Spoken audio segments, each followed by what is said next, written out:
Good afternoon, Reg. We had heard that people would show up at today's commission meeting. One in particular did a lot of talking about Chief Parrish, a person that seems to know police very well through criminal activity.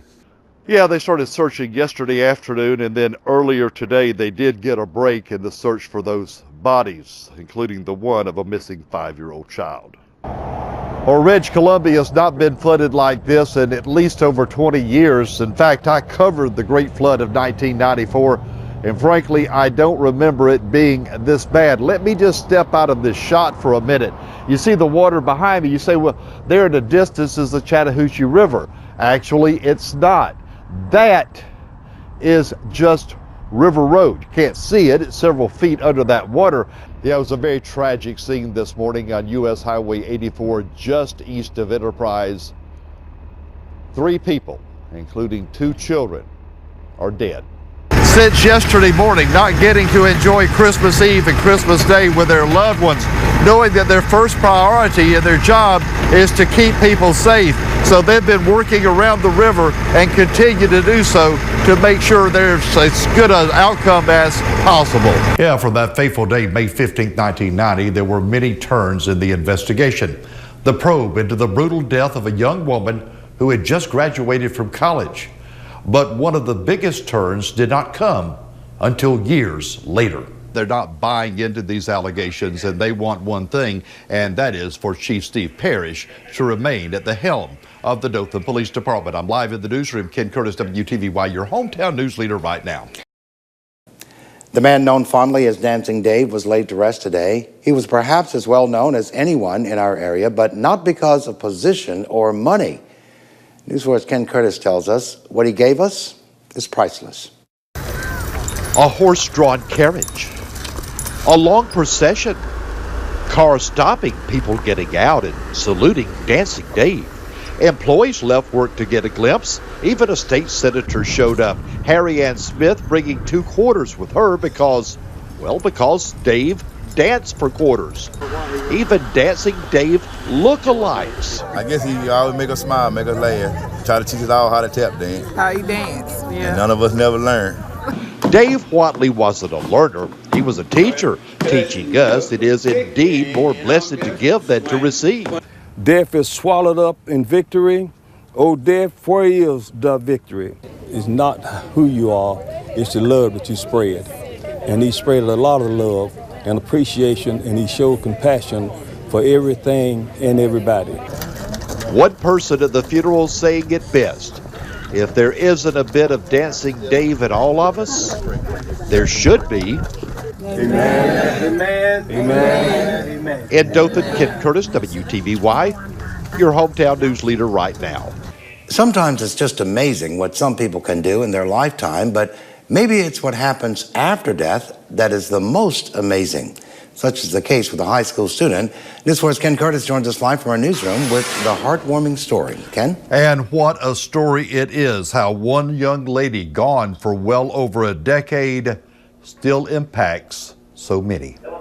Sarah was 17 when she left our house one Friday evening to go to a dance. But Sarah Gorey never came home. At the age of 17, she was killed in a traffic wreck. That was 14 years ago. Everybody grieves in different ways. Sarah's family has done a lot of grieving since her death. But a few years back, they turned grief into giving. Every year it gets bigger. For 6 years, the Gorey family has been the force behind these butts. Boston butts. It's just amazing the outpouring of support. So amazing that Bill and friends are smoking the butts again this year. 1,000 of them. It just means a lot to our family. It's brought us all closer. And it's raised over $100,000 for the Child Advocacy Center. You see, Bill says Sarah loved little children. So it was only natural that children are the benefactor of what's done in Sarah's memory.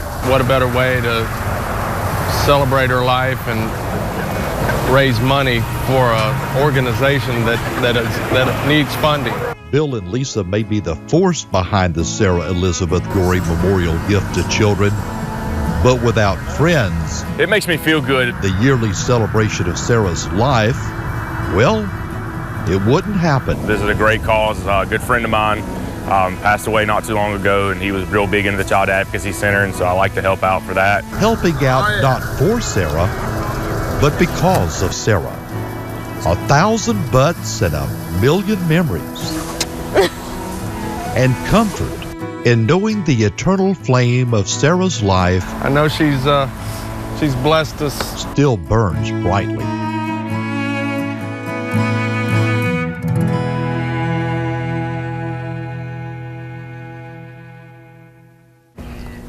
And as we mentioned, there are 1,000 Boston butts for sale. They are $25 each. Bill, Lisa, and the others will be at Camping World, and that's on the Circle, and we know it's in that construction zone, but they'll be there through Saturday or until all the Boston butts are gone. And let me tell you, it is worth putting up with that construction to get one of them. In fact, guys, I bought one today and have nibbled on it. Reg, I may buy you one for Thanksgiving. Who knows? All right, I'm going to hold you to that, Ken. Absolutely. Thanks a lot. Child Advocacy Center helps children who are abused, but their services go far beyond that. They're advocates for all children in unstable situations.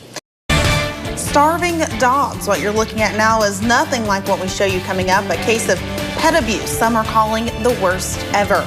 Good evening, I'm Devin Sellers. I'm Reginald Jones. Thank you for joining us for News 4 at 6 tonight. A horrible case of animal abuse. In fact, the most horrible is the way it's being described. News 4's Ken Curtis was there shortly after the abused dogs were found. He joins us live in the studio with the disturbing story. Ken? Yeah, it is a horrible case of animal abuse. In fact, as you said, Reg, some people saying it's the worst they've ever seen. One dog staying alive by eating the carcasses of other animals. These pit bulls left to starve outside this home. You can almost see through them. They're just bones with fur on top of them. Inside, some apparently did starve to death, while another dog stayed alive by eating their carcasses. These pictures showed not much left. Officers went to this home on County Road 45. They wanted to check on the welfare of a child there. The child wasn't there, neither was the couple who lives there. But the dogs were there, chained, appearing to be without food for a long time. But the decomposing pit bulls inside, perhaps the most disturbing. It's a sad situation. And the problem is there's a lot of this that goes on than more people know. Debbie works at a Dothan hospital. When she heard about the dogs, she brought food. Food quickly gobbled up by the starving animals. You'd love to get the person that did this to these animals. I look forward to arresting him. Yes, sir.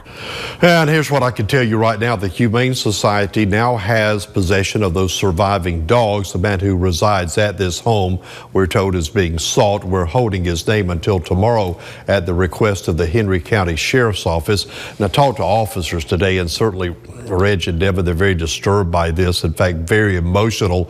But they're also concerned about Alabama law, because under our state law, that man could only be charged with misdemeanor crimes, and that potentially, while it potentially could carry some jail time, most of the time these kind of cases carry a fine.